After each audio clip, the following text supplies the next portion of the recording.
ஒரு தட்டச்சு செய்வதிலும் அதற்கு பிரதி எடுப்பதிலும் சற்று தாமதமாகிவிட்டதனால் தயவு செய்து பொறுத்துக் கொள்ளுமாறு கேட்டுக்கொள்கிறேன். திருவாரூரில் இன்று 2015 அக்டோபர் 5ஆம் தேதி அன்று காலை 11:30 மணி அளவில் மக்கள் நல கூட்டு இயக்கத்தின் தலைவர்களுடைய கலந்தாய்வு கூட்டம் நடைபெற்றது. இந்த கூட்டு இயக்கத்துக்கான கரு ஜூலை 27ஆம் தேதி அன்று மார்க்சிஸ்ட் கம்யூனிஸ்ட் கட்சி, இந்திய கம்யூனிஸ்ட் கட்சி, விடுதலை சிறுத்தைகள் கட்சி, மறுமலர்ச்சி திராவிட முன்னேற்ற கழகம், மனிதநேய மக்கள் கட்சி நாங்கள் ஒரு பிற்பகல் வேளையில் கூடி மத்திய மாநில அரசுகளை மக்கள் விரோத நடவடிக்கைகளை எதிர்த்து அறப்போர்க்களங்கள் அமைகின்ற வகையில் ஒரு கூட்டு இயக்கம் அமைப்பதென்று தீர்மானித்து 15 அம்ச கோரிக்கைகளை அதிலே முன்வைத்திருந்தோம். குறிப்பாக ஊழலை மத்தியிலும் மாநிலத்திலும் ஊழலை எதிர்ப்பது, நேர்மையான அரசியலை முன்னெடுப்பது என்பதுதான் பிரதானமான நோக்கமாக முன்வைத்த போது பாரதிய ஜனதா கட்சி, காங்கிரஸ் கட்சி, அனைத்து இந்திய அண்ணா திராவிட முன்னேற்ற கழகம், திராவிட முன்னேற்ற கழகம் ஆகிய இந்த கட்சிகளை எந்த காரணத்தை முன்னிட்டோ அதனோடு எந்த ஒரு உடன்பாடும் வைத்துக் கொள்ள முடியாது என்பதை தொடக்கத்திலேயே எங்கள் வாத பொருளாக வைத்து அதை அனைவரும் ஒருமனதாக ஏற்றுக்கொண்டு அதற்கு பிறகு அந்த நிகழ்ச்சி அமைக்கப்பட்டு அதன் அடிப்படையில் ஒரு இந்த 15 அம்ச கோரிக்கைகளை வைத்து 5 இடங்களில்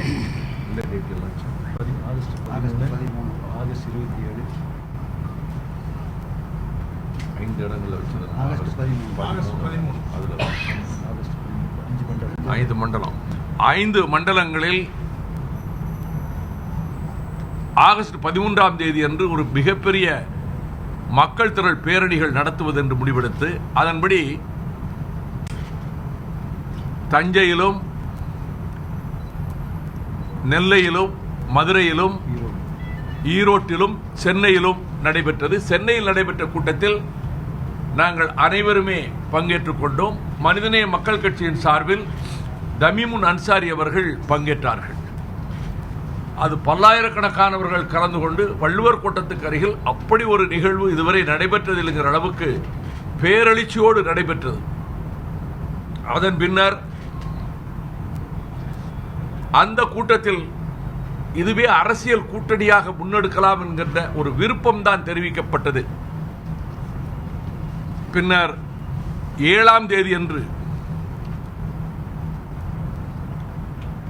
செப்டம்பர் 7ஆம் தேதி அன்று மறுமலர்ச்சி திராவிட முன்னேற்ற கழகத்தின் தலைமை அலுவலகமான தாயகத்தில்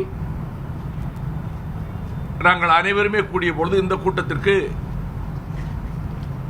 மனிதநேய மக்கள் கட்சியின் சார்பில் பேராசிரியர் ஜவாஹருல்லா அவர்கள் கலந்து கொண்டார்கள். இதுக்கு முன்னாடி கோவில்பட்டியில் அந்த முதல் 5 கட்ட போராட்டங்கள் நடத்துவதற்கு தொடர்ச்சியாக ஒரு முடிவெடுத்து ஒரு மக்கள் திரள் பொதுக்கூட்டமாக கோவில்பட்டியில் ஒரு மிகப்பெரிய கூட்டம், அண்மை காலத்தில் கோவில்பட்டியில் அவ்வளவு பெரிய கூட்டம் நடைபெற்றதில்லை, அந்த கூட்டம் நடைபெற்றது. அதில் பேராசிரியர் ஜவஹர்லால் அவர்களும் பங்கேற்றார்கள். 7ஆம் தேதி அன்று நடைபெற்ற கூட்டத்தில் இது அரசியல் கூட்டணியாக என்ற கோவில்பட்டி கூட்டத்தில் முத்தரசன் அவர்கள் இதுவே ஒரு அரசியல் கூட்டணியாக முன்னெடுத்து செல்ல வேண்டும் என்கிற விருப்பத்தை தெரிவித்தார்கள். திருப்பூரில் கூறுவதை இங்கேயே கூறினால் என்ன என்கிற பொழுது அதிமுக, திமுக இரண்டும் ஊழல் கட்சிகள், இவை தோற்கடிக்கப்பட வேண்டிய சக்திகள் என்று பேசினோம். 7ஆம் தேதி என்று கூடிய கூட்டத்தில் நாங்கள் அரசியல் கூட்டணியாக முடிவெடுப்பதற்கு நாங்கள் ஒரு போராட்ட இயக்கமாகத்தான் நாம் பேசி வந்தோம். ஆகவே அரசியல் கூட்டணி என்ற கருத்தை நீங்கள் முன்வைத்தீர்கள் என்கிற போது விருப்பத்தை தான் சொன்னோம். இப்பொழுதும் கூட விருப்பத்தை சொல்லுகிறோம்.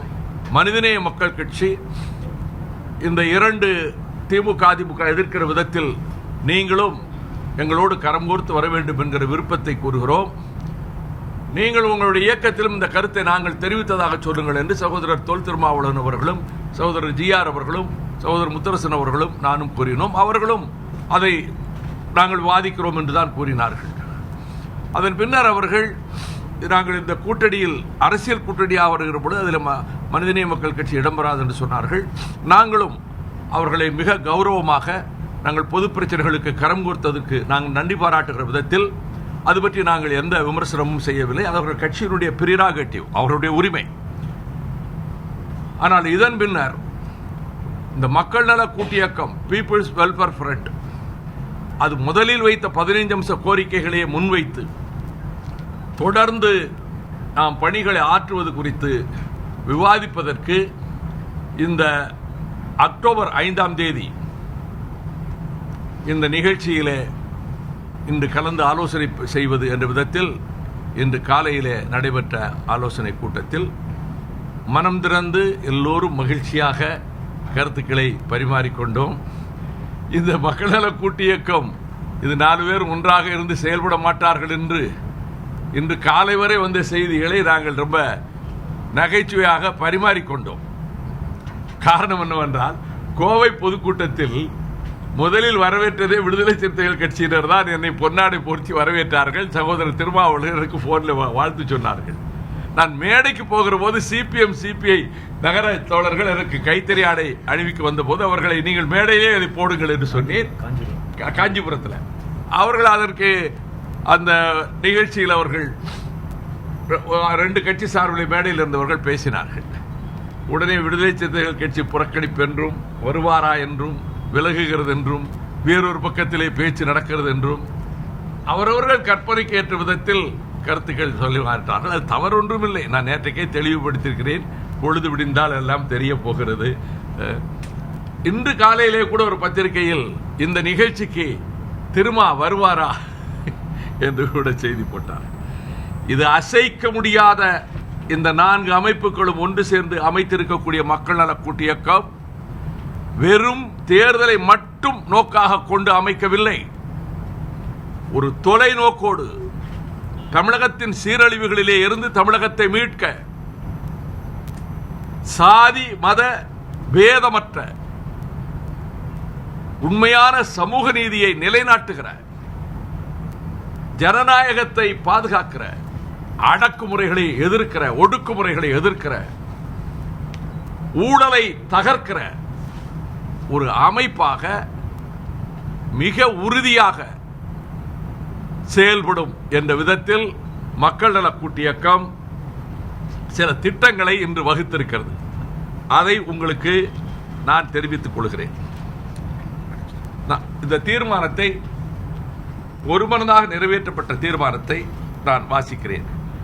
மக்கள் நல கூட்டியக்கத்தின் ஒருங்கிணைப்பாளராக மறுமலர்ச்சி திராவிட முன்னேற்றக் கழக பொதுச் செயலாளர் வைகோ அவர்கள் செயல்படுவார் என ஒருமனதாக தீர்மானிக்கப்பட்டது. 2. செயல் திட்ட வரைவு குழு. மக்கள் நல கூட்டியக்கத்தின் குறைந்தபட்ச செயல் திட்டத்தை தயாரிக்க பின்வரும் 8 பேர் கொண்ட குழு அமைக்கப்பட்டது. மறுமலர்ச்சி திராவிட முன்னேற்றக் கழகத்தின் சார்பில் செந்தில் அதிபன், வே. ஈஸ்வரன். மார்க்சிஸ்ட் கம்யூனிஸ்ட் கட்சியின் சார்பில் கே. பாலகிருஷ்ணன் சட்டமன்ற உறுப்பினர், பி. சம்பத். இந்திய கம்யூனிஸ்ட் கட்சியின் சார்பில் முன்னாள் நாடாளுமன்ற உறுப்பினர் சுப்பராயன், முன்னாள் சட்டமன்ற உறுப்பினர் கோ. பழனிசாமி. விடுதலை சிறுத்தைகள் கட்சியின் சார்பில் சிந்தனை செல்வன், எஸ். பாலாஜி. 3. செயல் திட்ட அறிக்கை இறுதி செய்தல். மக்கள் நல கூட்டியக்க தலைவர்கள் அக்டோபர் 23ஆம் நாள் சென்னையில் கூடி 2016 சட்டமன்ற தேர்தல் அணுகுமுறை குறித்தும் குறைந்தபட்ச செயல் திட்ட அறிக்கை குறித்தும் விவாதித்து இறுதி செய்வார்கள். 4. அறிக்கை வெளியீடு. தலைவர்களால் இறுதி செய்யப்பட்ட குறைந்தபட்ச செயல் திட்ட அறிக்கை நவம்பர் 2ஆம் நாள் சென்னையில் வெளியிடப்படும். 5. குறைந்தபட்ச செயல் திட்ட விளக்க பொதுக்கூட்டம். மக்கள் நல கூட்டியக்கத்தின் குறைந்தபட்ச செயல் திட்டத்தை விளக்கி நவம்பர் 28ஆம் நாள் கோவை மாநகரில் மாபெரும் பொதுக்கூட்டம் நடைபெறும்.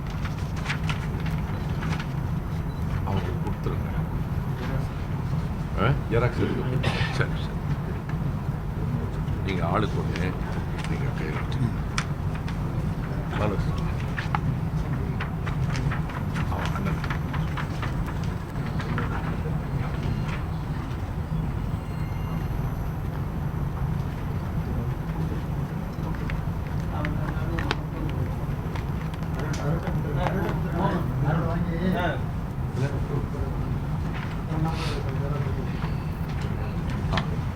இருக்கு.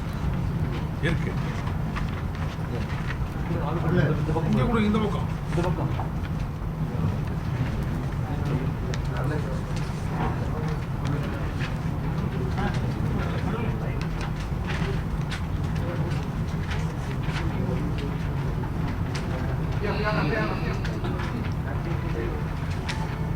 தம்பி அங்க கொடுங்க.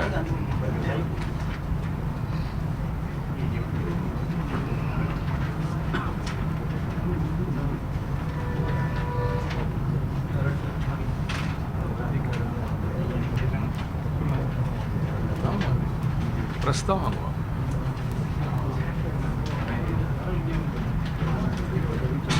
அது அவங்க அதுதானே வந்திருக்காங்க பார்க்கல.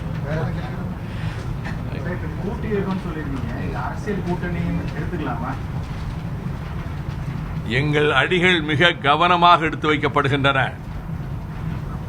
அவர் ஸ்டெப்ஸ் ஆர் வெல் மெஷர்ட். ஒவ்வொரு அடியும் மிக கவனமாக எடுத்து வைக்கிறோம். குறைந்தபட்ச செயல் திட்ட அறிக்கையை 8 பேர் கொண்ட குழு வரைவு அறிக்கையாக தயார் செய்த பின் அதை இந்த 4 இயக்கங்களின் தலைவர்களும் அதற்கு ஆய்வு செய்து இறுதி வடிவமாக்குவது இம்மாதம் 23ஆம் தேதி சென்னை மார்க்சிஸ்ட் கம்யூனிஸ்ட் கட்சி அலுவலகத்தில் நடைபெறுகிறது. அப்பொழுது உங்கள் அனைத்து கேள்விகளுக்கும் பதிலேயே விடை கிடைக்கும். கூட்டு இயக்கத்திற்கு கூட்டு இயக்கம் 4 பேர் கொண்டது மட்டும்தான் கூட்டு இயக்கம். அதன் பிறகு நான் 23ஆம் தேதி சொல்லக்கூடிய பதிலில் எல்லா கேள்விகளுக்கும் அன்றைக்கு பதில் அளிக்கப்படும். நிச்சயமா ஜனநாயகத்தில் ஏற்றுக்கொள்ளத்தான் செய்வோம். ஆனால் கூட்டு இயக்கம் என்பது 4 கட்சிகள் மட்டுமே.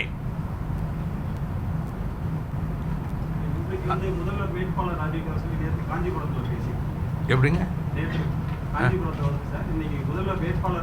ஐயோ அப்படி சொல்லவே இல்லை. கற்பனை யாராவது எழுதியிருப்பாங்க. வேணா வீடியோ இருக்கு போட்டு பாருங்க. அது மாதிரி தவறெல்லாம் நான் செய்ய மாட்டேன்.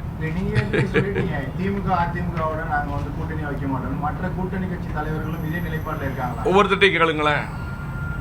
எல்லாரும் அதே கருத்துல இருக்க போய் தான் அந்த கருத்துல இது சொல்ல முடியுது. அனைவருமே ஒரு பெரிய கட்சி வந்து கூட்டணி கூப்பிட்டா நீங்க போயிருவீங்களா? ஒரு காலம் இல்லை.